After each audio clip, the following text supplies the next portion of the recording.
I think Mark is a really good example of what the crowd at Great Black is like. Very multifaceted, very multi-talented.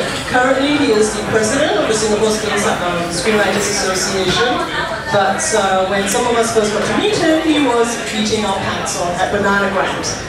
That is the case because he's also swallowed half the Scrabble dictionary.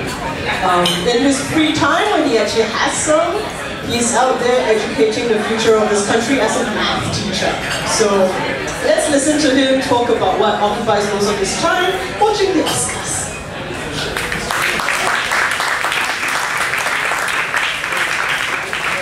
Alright, thank you for that. I'm going to start with someone who's multifaceted as well, Billy Crystal. Your host, almost 60 more, but Academy Awards presentation, Mr. Billy Crystal.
For dinner, care to join me?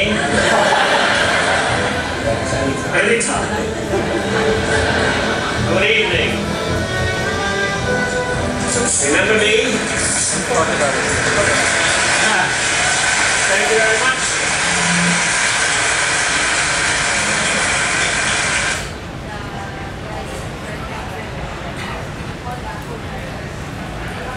Okay, that's quite a tough act to follow. I'll try. Well, first of all, I'd like to say this is a real surprise. I'd like to thank the Academy.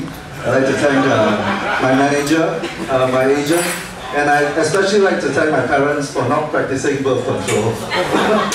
And that was a line by this fellow over here, Dustin Hoffman. So this is what I said about the Academy Awards, which is very true. It's obscene, dirty, no better than beauty contest, but this was before he went on to win 2 Oscars. So that's typical of all the actors. Before they win the Oscar, they hate the Oscars. After they win it, they worship it. So that's me. I'm president of the Screenwriters Association of Singapore. I'll show this slide later as well. So please join our mailing list. It's www.screenwriters.org.sg. And yes, that's why I've subtitled it How I Learned to Stop Worrying and Love the Academy Awards. Because tonight you'll learn that the Academy Awards is pretty biased, and I'll have the statistics to show why. But I love it to death. And so what are the Oscars? Well, this is what all of you know. It's basically accolades awarded by this society, the Academy of Motion Picture Arts and Sciences. The founding members were people like Douglas Fairbanks and Mary Pickford, among others. This is another version of what some of us, deep down in our hearts, we think of the Oscars whenever we see another film in it, a film that we don't like at all. And you basically have people speaking for like 5 minutes on thanking everyone that they've ever met. That's actually an acceptance speech. And just a bit of trivia here. It's also happens to be a surefire way to get a divorce for actresses. And someone did a study. Someone did, I think it was a master's or thesis. And this is what he found out. Oscar curse. It's about 20 pages long. And here's the median marriage length for Oscar winning actresses. It's 4.3 years. So this, if you win an Oscar, if your wife wins an Oscar, she may leave. But anyway, so if you remember the recent Best Actress winner, she's Natalie Portman and she's pregnant now. So I give her maybe 5 years. And the median marriage length for Oscar losing actresses So these are actresses who have been nominated, but they lost, and it doubles.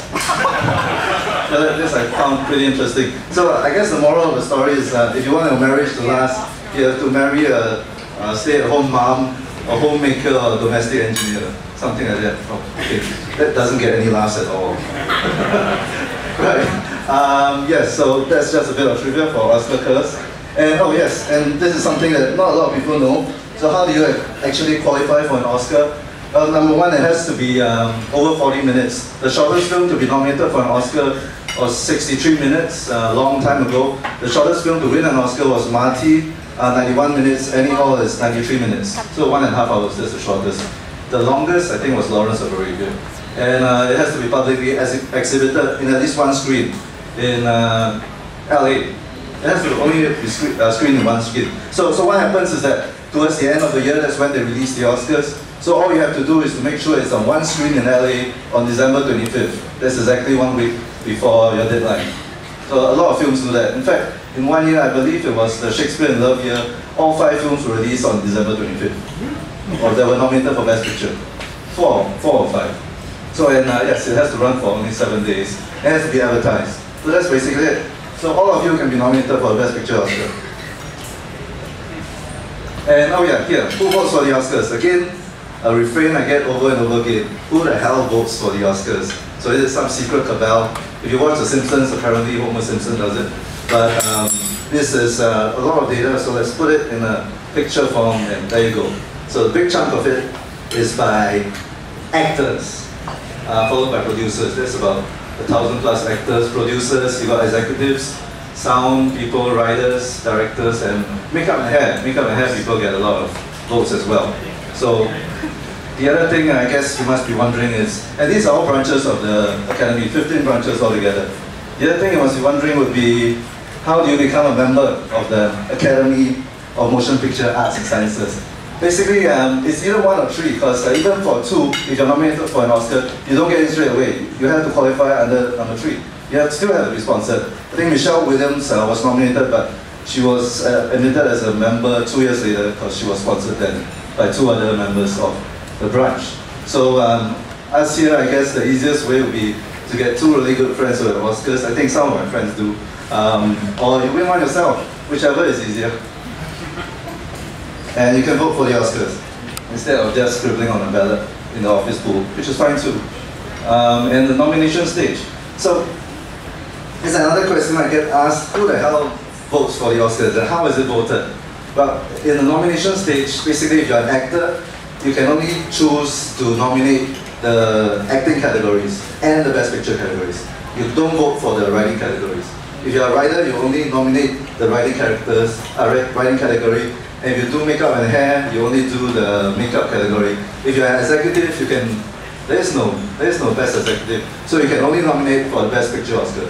But once the nominations are out, everyone gets to vote for all the awards. So that's basically how it works. Okay, so yeah, well, here is where the controversy is. So who votes for the Oscars and why do certain films always get it? The reason is that the profile of an AMPAS member, Academy member, is that they have to have won an Oscar, for one thing. And most Oscar winners, if you look through the statistics, they are mostly old, white men. Okay, I'm going to paraphrase Stephen Colbert here, and I'll say that I don't see race. I mean, the only reason I know I'm not white is whenever I board Qantas Airlines, I get served last. Okay, no one gets that either. You should fly Qantas. Amazing airline. Anyway, so what they like to choose is films that resonate with them. So, old white men, they don't like Brokeback. They prefer Crash for obvious reasons, except the gay ones. But even the gay ones won't come out and admit it. So that's the profile of your Academy member.